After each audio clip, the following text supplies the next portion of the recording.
ভুলেও পুরাতন নষ্ট মোবাইল ফেলে দেবেন না, কারণ এই ফেলে দেওয়া জিনিসের ভেতরে লুকিয়ে আছে অবিশ্বাস্য সম্পদ, খাঁটি সোনা। শুনতে অবাক লাগলেও এটাই সত্য। নষ্ট মোবাইল থেকে বের করা হচ্ছে 24 ক্যারেটের খাঁটি সোনা, যা বদলে দিচ্ছে মানুষের জীবন। টোকাই থেকে শুরু করে বাজারের পুরনো মোবাইল সংগ্রহকারীরা শুধু ভাঙা ফোন কিনেই সংসার চালাচ্ছেন। ভাবতে পারেন যে মোবাইল আপনি ফেলে দিচ্ছেন সেটি কারো কাছে সোনার খনি, কিন্তু কিভাবে এই সাধারণ সার্কিট বোর্ড থেকে বের করা হচ্ছে এত মূল্যবান সোনা? চলুন জেনে নেই আজকের এই চমকপ্রদ প্রক্রিয়া। প্রথমেই পুরনো মোবাইলগুলো একে একে খুলে ফেলা হয়। ভেতরের সার্কিট বোর্ড সাবধানে আলাদা করে সংগ্রহ করা হয়। এভাবে অসংখ্য মোবাইল থেকে বোর্ড খুলে একটি পাত্রে জমা করা হয়, যেন এক অজানা ধনভাণ্ডার তৈরি হচ্ছে। এরপর শুরু হয় রহস্যময় প্রক্রিয়ার দ্বিতীয় ধাপ। একটি বিশেষ মিক্সার মেশিনে ঢোকানো হয় সব সার্কিট বোর্ড।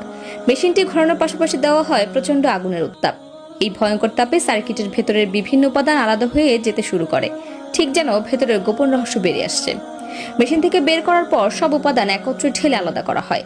যে অংশে সোনার উপস্থিতি পাওয়া যায় সেটি আলাদা পাত্রে সংরক্ষণ করা হয়, আর বাকিগুলো ফেলে দেওয়া হয় অন্যত্র।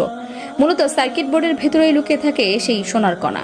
এরপর বোর্ডগুলোকে মাটির নিচে রেখে তার উপর ঢেলে দেওয়া হয় তেল বা মোবিল এবং জ্বালিয়ে দেওয়া হয় আগুন। ভয়ঙ্কর আগুনে পুড়ে বোর্ডগুলো কয়লার মতো হয়ে যায়। তারপর সেই কয়লাগুলো তুলে নিয়ে ঢোকানো হয় গ্রাইন্ডার মেশিনে, যেখানে তা পরিণত হয় সূক্ষ্ম ছাইয়ের গুঁড়োয়।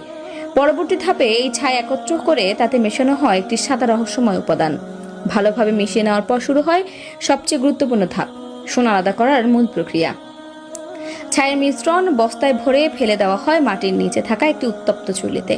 তার সাথে যোগ করা হয় কয়লা এবং শক্তভাবে ঢেকে দেওয়া হয় চুল্লির মুখ। ভেতরের তাপমাত্রা এতই বেশি থাকে যে সবকিছু গলে যায় একসাথে।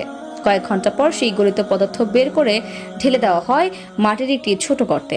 কিছুক্ষণ পর দেখা যায় উপরে ভেসে উঠছে কালচে আস্তরণ। সেটি সরিয়ে ফেলতেই নিচে জমে যায় ধাতব এক পদার্থ।